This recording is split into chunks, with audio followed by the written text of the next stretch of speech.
Recordando a Abril, así estamos. Acuérdate de Abril, recuerda. La dulce palidez de su mañana, es que dice la canción de Amaury Pérez. Nosotros estamos recordando 50 años de la Revolución de Abril de 1965. Que bueno, la vivió el pueblo dominicano entero, aunque se concentrara en la capital, porque la revolución, el levantamiento popular se concentró en la capital, y en la mayoría de los pueblos del interior fue sofocado, ahogado prácticamente, de diferentes maneras, pero el acontecimiento de todas maneras prendió, fue exitoso. Dios me en 4 días, en 3 días estaba todo resuelto, hasta que llegan las tropas el 28 y comienza otra historia, otra etapa.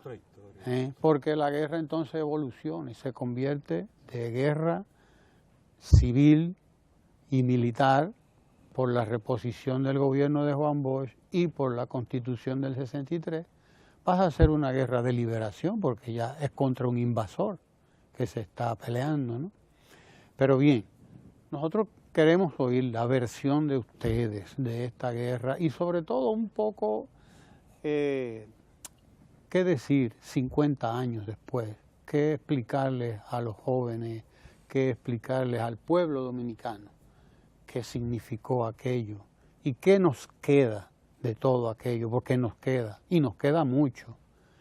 Bienvenido, Diomedes Mercedes, uno de los protagonistas, y Wellington Ascanio Peterson, que está también aquí con nosotros, para dialogar 50 años después de Abril, sobre Abril. Buenos días Ramón, buenos días Diomedes.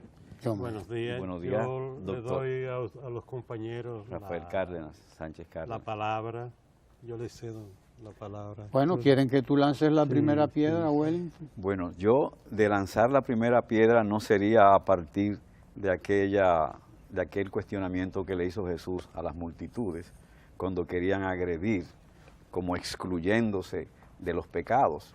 Yo voy a lanzar la piedra, pero yo no estoy excluido de pecado. Señores, Abril, yo he señalado ya que varias veces que Abril no comenzó en abril. Abril comenzó en septiembre 25 de 1963. Comenzó en esa fecha porque en esa fecha se dio el golpe de Estado contra un gobierno constitucional, contra un gobierno democrático que iniciaba en nuestro país las reformas necesarias a un país después de más de 30 años de dictadura y de más de 10 años de gobiernos totalmente de facto, gobiernos que no representaron los intereses de nuestro país. Por eso Abril comenzó en septiembre y a partir de septiembre de 1963 en nuestro país, la República Dominicana, se comenzó a dar un proceso muy a fondo para restablecer y por restablecer la Constitución de 1963 y llevar otra vez al gobierno al profesor Juan Bosch. La guerra de abril, el 24 de abril, no nos sorprende. No nos sorprendió porque el país, todo el pueblo dominicano, en sentido general, se vio involucrado en un proceso de luchas, de organización, para llegar al restablecimiento del gobierno de Bosch y de la Constitución del 63. Abril 24 había sido todo un proceso de conspiración, tanto en los diferentes sectores sociales. Los obreros, por ejemplo, iniciaron un proceso de organización acelerado, de participación activa. Recuerdo la huelga del 2 de mayo de 1964, por ejemplo, que comenzó como una huelga sindical y se convirtió prácticamente en una huelga insurreccional. No solamente los obreros en las calles, sino el pueblo tirado a las calles. El movimiento estudiantil que se desarrolló muy activamente en la Universidad Autónoma de Santo Domingo, las escuelas tanto públicas como privadas, las escuelas primarias se integraban a ese proceso de protesta. Las luchas eran generalizadas porque se había constatado En esos meses, y más de un año ya del triunvirato, se había constatado que el gobierno de facto había quebrado prácticamente a las instituciones. El comercio se había deteriorado de tal manera por los contrabandos que se producían a través de las instalaciones militares, que eran las que estaban al frente prácticamente de la llegada a San Isidro, de los contrabandos, de todo tipo de mercancías, desde los cigarrillos que producíamos aquí y que tenían entonces la competencia, las bebidas alcohólicas, los tejidos, los alimentos, todo, hasta los vehículos. Todos recordamos lo que fue, señores, aquella promoción, Diomedes, tú lo recuerdas, de Cuente los Austin.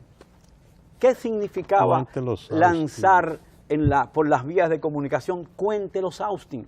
Una empresa del cual era propietario el más importante de los triunviros, don Enrique Cabral, que mandó a contar los Austin porque inundó de vehículos este país. ¿Y qué sucedía? ¿Qué significaba eso para nuestro país? ¿Qué significaba eso para todos aquellos que eran importadores de vehículos o de piezas de vehículos? Significaba una competencia, ya no digamos desleal, una competencia criminal a las empresas que eran importadoras de vehículos. Y llenó al país de Austin. Y eso significó la quiebra, pero también la quiebra del comercio.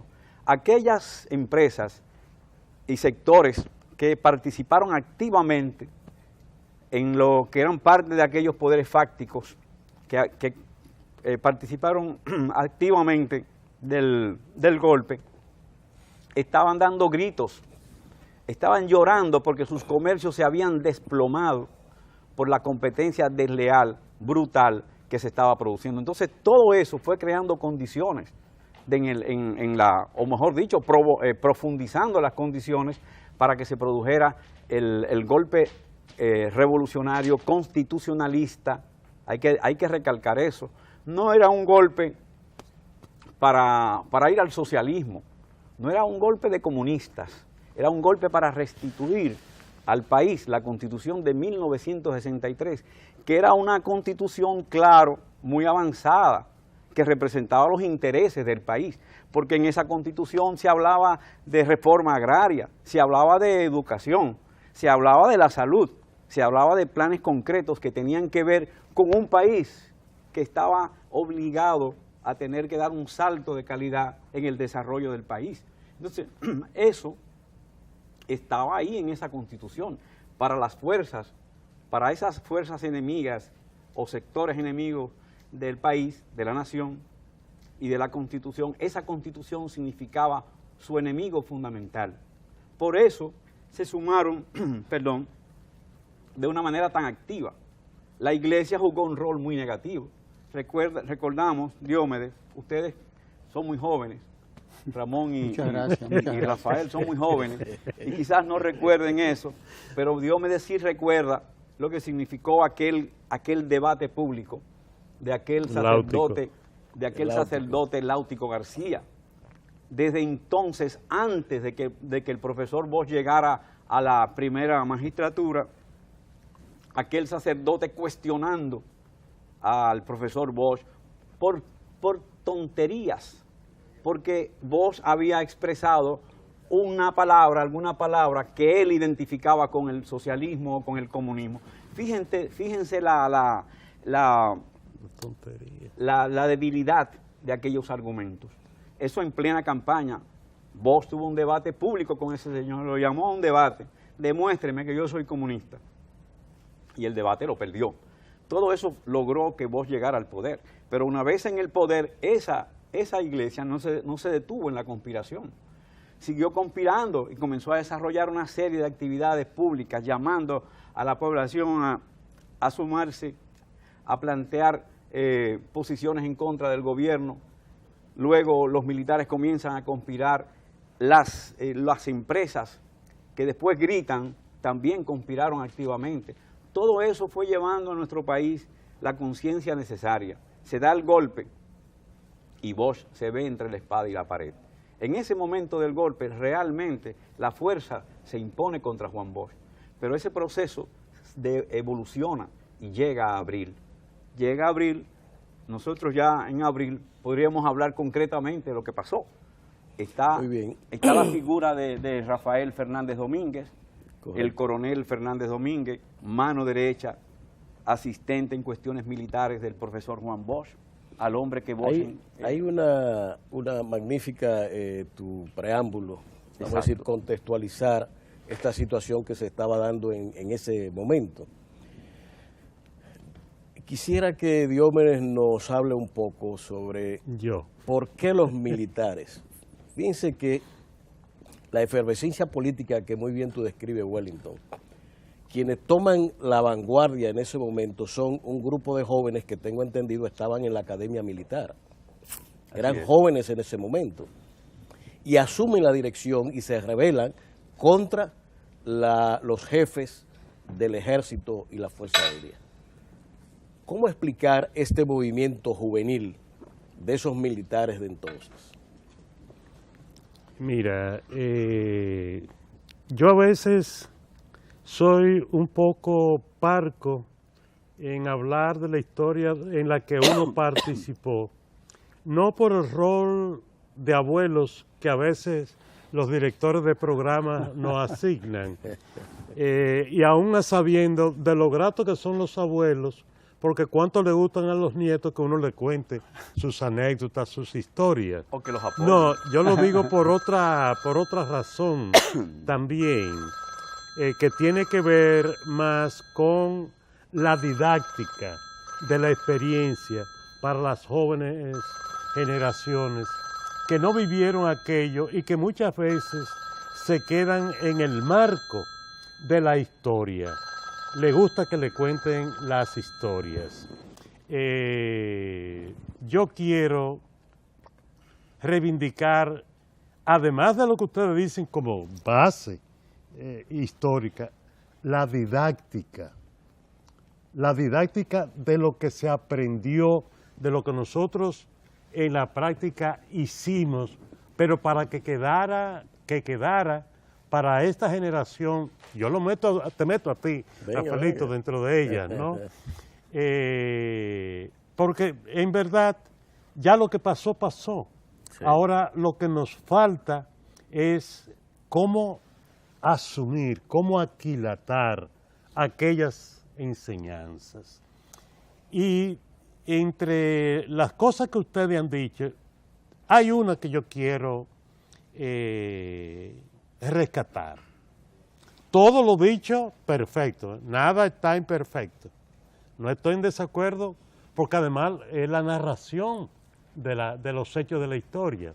Pero ¿qué es lo que yo quisiera reivindicar entre nosotros de esa historia? La esencia que queda para que estos muchachos de hoy, ustedes, tú todavía, Rafaelito, sigan escribiendo la historia. Ese anecdotario inconcluso, porque siempre se sigue reescribiendo. Ahí están esas imágenes.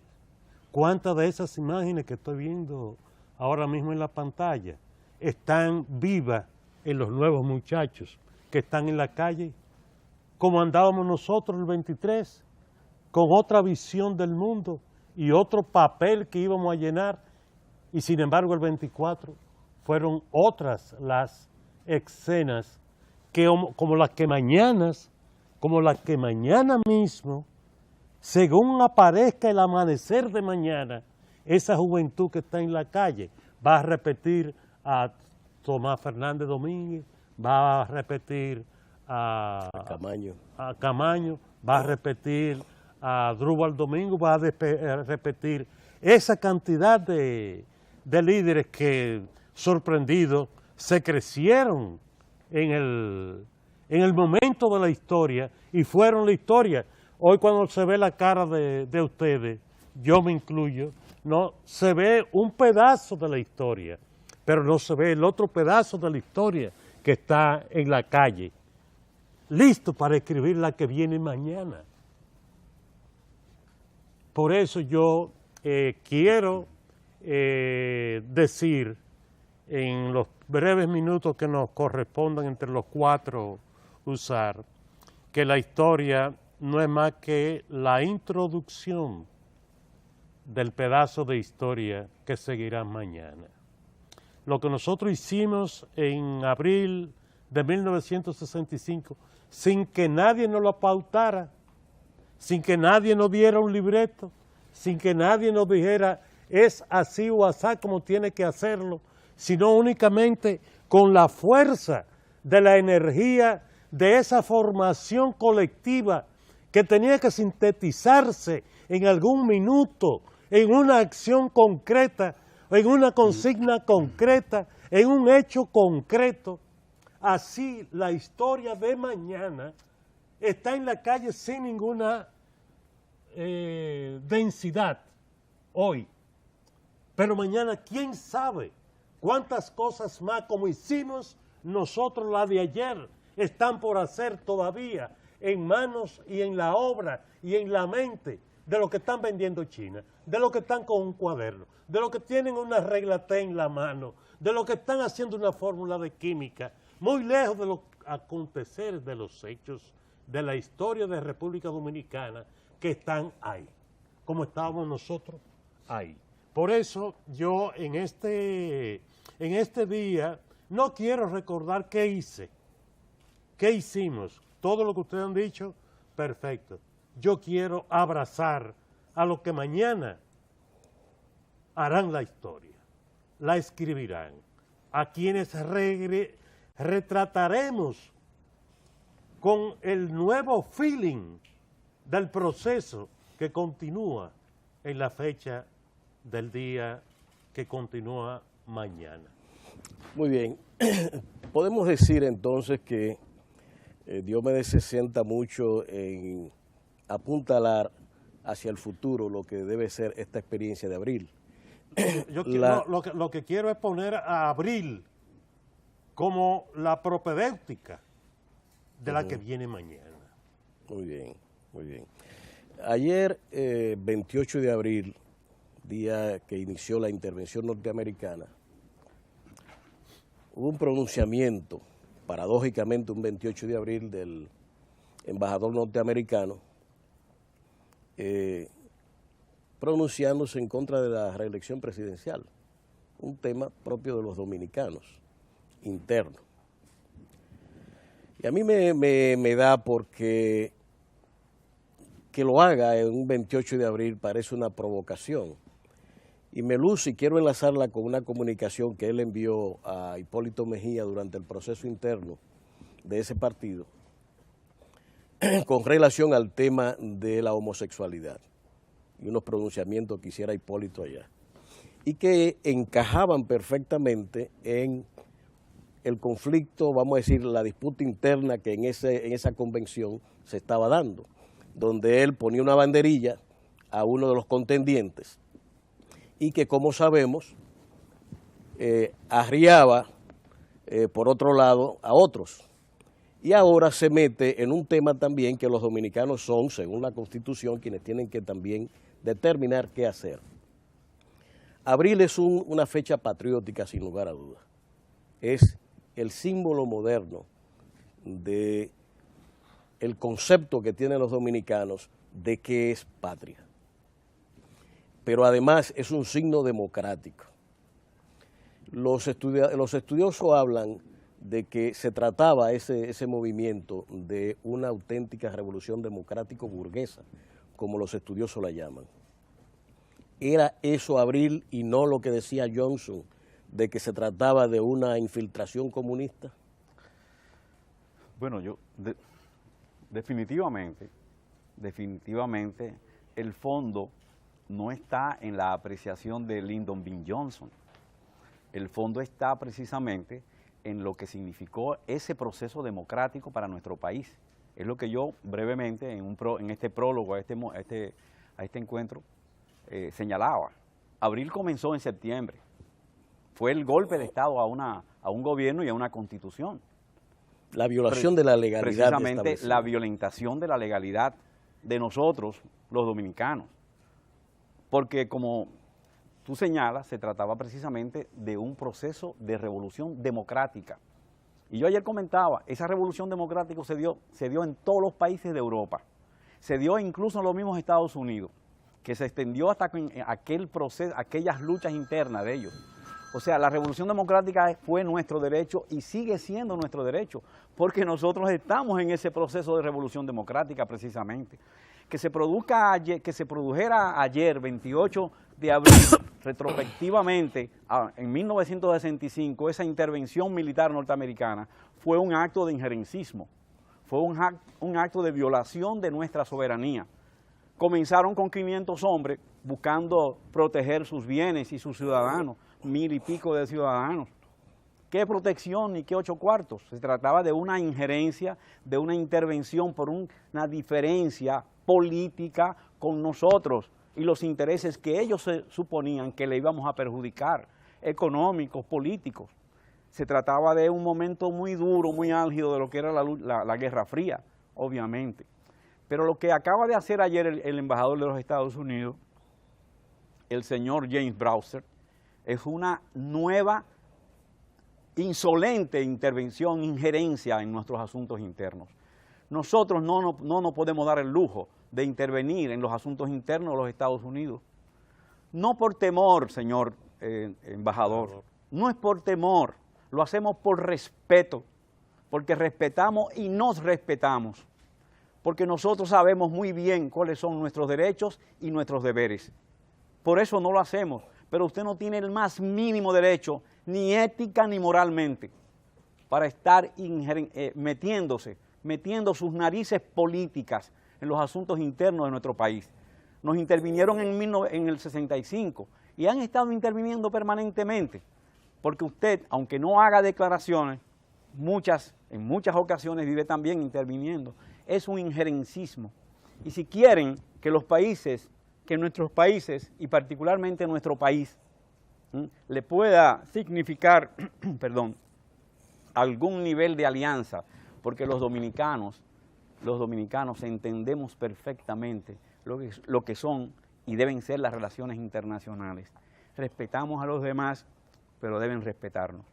Es un injerencismo esa declaración, en un momento en que en nuestro país el problema de la reelección se está discutiendo ampliamente, y precisamente en función de que tenemos un gobierno actualmente que se ha identificado profundamente con los intereses de los de abajo, pero también con los del medio y con los de arriba. Nosotros vemos al presidente Danilo Medina en sus visitas sorpresas, hablando con los humildes, llevándoles recursos, a veces sin ningún tipo de garantías y sin intereses, pero también lo vemos cuando van y le presta, como lo hicieron recientemente en el Factor 30, el FEDA le presta 34 millones de pesos, pero también va y se reúne con los que están en la producción energética y también se reúne con los que están en las zonas francas que se acaban de iniciar en Santiago de los Caballeros, con más de 2.000 millones de pesos en inversiones. O sea, en eso estamos nosotros. Este país está en eso y no podemos aceptar que nos vengan a perturbar. A Juan Bosch lo perturbaron en 1963 y ahora vienen a perturbar también este proceso. ¿Qué tiene que ver los Estados Unidos con la reelección dominicana? Los acontecimientos históricos son muy ricos y de esa riqueza Diomedes quiere agregar.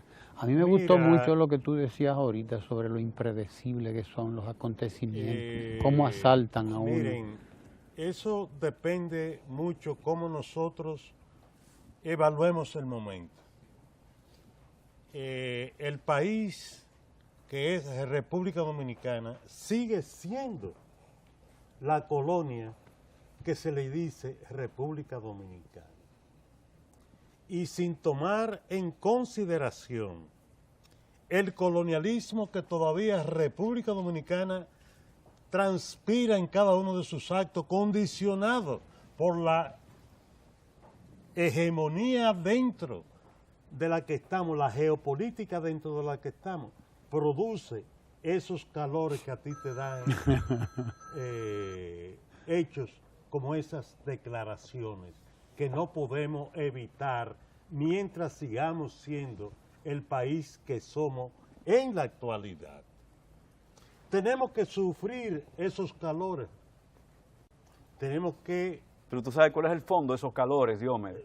Tú conociste a Minabel, tú conociste a Drubal Domínguez, tú conociste a Orlando Martínez, claro, ¿verdad que sí? Claro, no me lo es ahí donde están los calores. Sí, no me lo está diciendo, pero el problema es que no sigan y a Juan Miguel Román, y a Euclides Morillo, y a Manolo Tavares Justo. No, pero es que no tenemos fin. Ah, eso, ese es el origen y la causa de nuestros calores. La lista no tiene fin, la lista no tiene fin, ni estoy tampoco de ninguna manera justificando los calores. Lo que estoy diciendo es que tenemos que adaptarnos sin adecuarnos.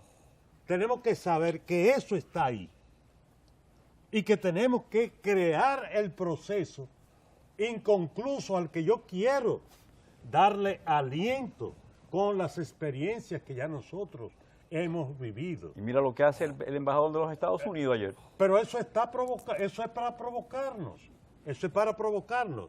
Como podemos nosotros sobrellevar esta situación mientras llegamos a una curva donde no haya vuelta hacia atrás, es tomándolo en cuenta a partir del crecimiento de la historia en República Dominicana, con el crecimiento de la conciencia en la que gracias a la vida, gente como tú y como yo todavía estamos vivos para servirle a las generaciones nuevas como referente de lo que deben hacer para que continúe la historia que no está concluida, no está terminada. República Dominicana sigue siendo la misma colonia de 1965 con algún matiz que hoy estamos tú y yo en el canal.